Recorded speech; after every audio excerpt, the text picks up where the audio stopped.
ஒரே கோயிலில் 3 சிவன் 3 அம்மன். தொழில் லாபம் அருளும் காளையார்கோவில் அதிசயம்.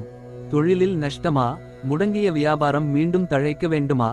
அப்படியானால் நீங்கள் தரிசிக்க வேண்டிய மிக முக்கியமான தலம் சிவகங்கை மாவட்டத்தில் உள்ள காளையார்கோவில் சொர்ணகாளீஸ்வரர் திருக்கோயில். இந்த ஆலயத்தின் பிரமிக்க வைக்கும் சிறப்பம்சங்கள் இதோ. அபூர்வ அமைப்பு. பொதுவாக ஒரு கோயிலில் ஒரு சிவன் ஒரு அம்மன் தான் இருப்பார்கள். ஆனால் இங்கே 3 சிவன் சன்னதிகளும் 3 அம்மன் சன்னதிகளும் தனித்தனியாக அமைந்துள்ளன. சொர்ணகாளீஸ்வரர் சொர்ணவல்லி, சோமேஸ்வரர் சவுந்தரநாயகி, சுந்தரேஸ்வரர் மீனாட்சி. காளி சண்டாசுரனை வதம் செய்த பாவத்தை போக்க வழிபட்ட தலம். ஆகையால் காளீஸ்வரர் என்ற பெயர் பெற்றது. சுந்தரர் காளை வடிவில் வந்து ஈசனை வழிபட்டதால் காளையார் கோவில் என்ற பெயர் பெற்றது. தொழில் லாபம் தரும் சொர்ணம்.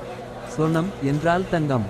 கடன் சுமை குறையவும் தொழிலில் தடை நீங்கி லாபம் பெருகவும் இத்தலத்து சொர்ணவல்லி தாயாருக்கு வஸ்திரம் சாற்றி வழிபடுவது பெரும் பலனை தரும் என்பது நம்பிக்கை.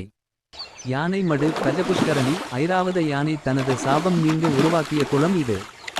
இதில் நீராடினால் தீராத வினைகளும் தீரும் என்பார்கள். மருது பாண்டியர்களின் ராஜகோபுரம் 150 அடி உயரமுள்ள பிரம்மாண்ட கோபுரம். இதன் உச்சியில் இருந்து பார்த்தால் மதுரை கோபுரம் தெரியுமாம். இக்கோயிலுக்காகவே தன்னுயிரை தியாகம் செய்த மருது பாண்டியர்களின் நினைவிடம் இக்கோயிலின் எதிரே அமைந்துள்ளது. சகஸ்ரலிங்கம். ஒரே லிங்கத்தில் 1008 லிங்கங்கள் செதுக்கப்பட்டுள்ளன. இதை ஒருமுறை தரிசித்தால் 1000 முறை சிவனை வழிபட்ட புண்ணியம் கிடைக்கும். இடம் காளையார்கோவில், சிவகங்கை மாவட்டம்.